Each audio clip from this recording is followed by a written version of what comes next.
Voici Jean et Marie. Ils sont occupés à gérer leur vie, leur famille et leur carrière. Tout comme eux, vous trouverez peut-être que le dépistage du cancer est une source de confusion.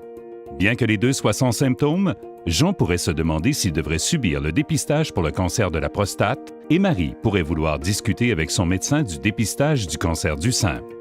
Souvent, des gens comme Jean et Marie supposent que tous les cas d'un type particulier de cancer vont progresser de la même manière, que recevoir un diagnostic de cancer du sein ou de cancer de la prostate implique automatiquement la souffrance d'une maladie grave et le décès.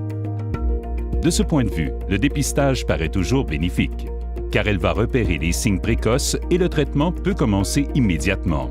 En réalité, le dépistage et le diagnostic précoce ne conduisent pas nécessairement à un meilleur résultat de santé.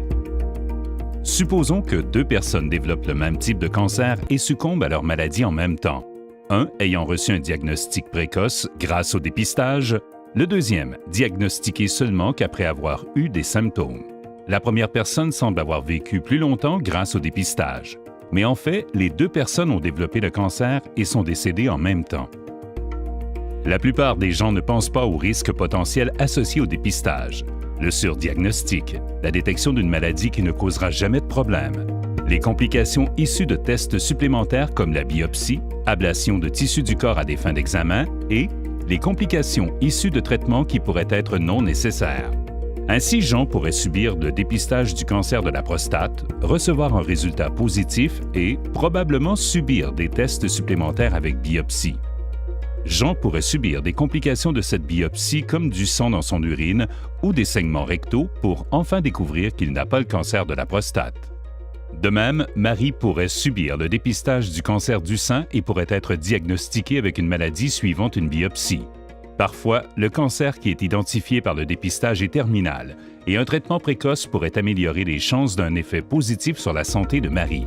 Cependant, Marie pourrait aussi découvrir que son cancer est une forme moins sérieuse qui ne pourrait jamais causer de maladie grave ou pire. Marie pourrait subir des traitements inutiles comme la radiothérapie, augmentant le risque de maladie cardiaque, ou une mastectomie, l'ablation chirurgicale de toute une partie de son sein, ce qui entraîne un risque d'infection. Oui, le dépistage peut être parfois bénéfique, mais les avantages potentiels doivent être pesés contre les inconvénients potentiels. Le dépistage de certains types de cancers pourrait être approprié pour des personnes appartenant à certains groupes d'âge parce que les avantages du dépistage l'emportent sur les inconvénients.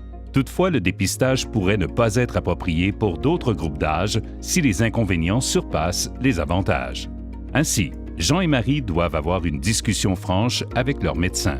Des outils de prise de décision partagés peuvent les aider à déterminer si les avantages l'emportent sur les inconvénients ou si les risques surpassent les avantages, s'ils devraient subir un dépistage ou non. Comme Jean et Marie, profitez de l'information et des outils disponibles sur le site Web du Groupe d'études canadien sur les soins de santé préventifs.